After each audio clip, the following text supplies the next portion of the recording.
What comes to your mind when you hear the word abuse or abused? Not pretty thoughts, I'm guessing.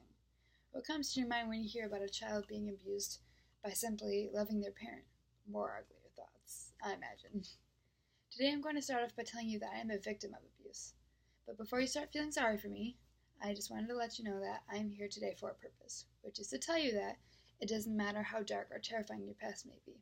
God can and will use anyone and any story for His glory. First off, I want to talk about what is domestic violence. The online definition is violent or aggressive behavior within the home, typically involving the violent abuse of a spouse or partner. Or in my case, it was my father.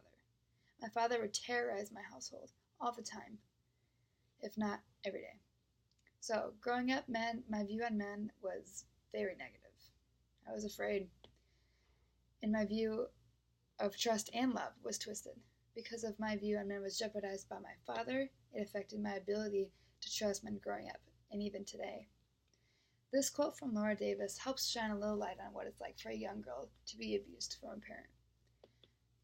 Abuse manipulates and twists a child's natural sense of love and trust. Her innocent feelings are belittled or mocked as she learns to ignore her feelings. She can't afford to feel the full range of feelings in her body while she is being abused. Pain, outrage, hate, vengeance, confusion, arousal. So she short-circuits them and goes numb.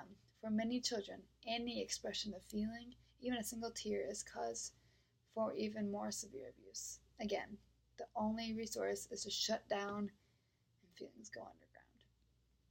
After hearing that quote, it makes your heart hurt, I'm sure.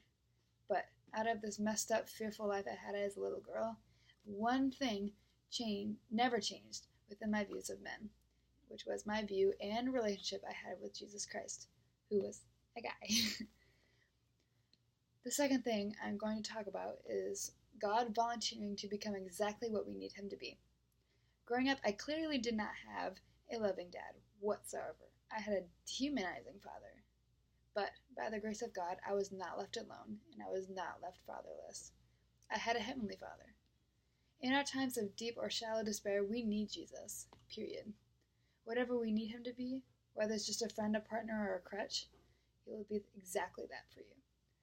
For many years, I started feeling as though Jesus was literally taking upon Himself the actual role as my dad. The dad that I deserve. Isaiah 43 verse 2 says, "When you go through deep waters, I will be with you. When you go through rivers of difficulty, you will not drown. When you walk through the fire of oppression, you will not be burned up. The flames will not consume you."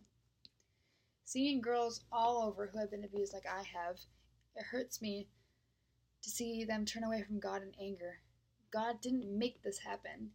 He saw it and found a way to make it inspirational and effective for His kingdom.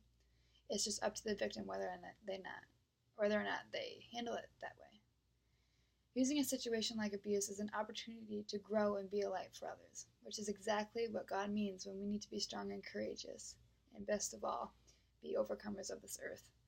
Jeremiah 29 verse 11 says, "For I know the plans that I have for you, declares the Lord, plans to prosper you and not to harm you, plans to give you hope in the future."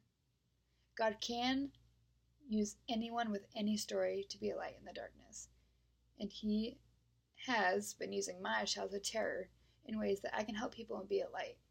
Today, after over a decade of my childhood terror, I have developed close relationships and friendships with guys.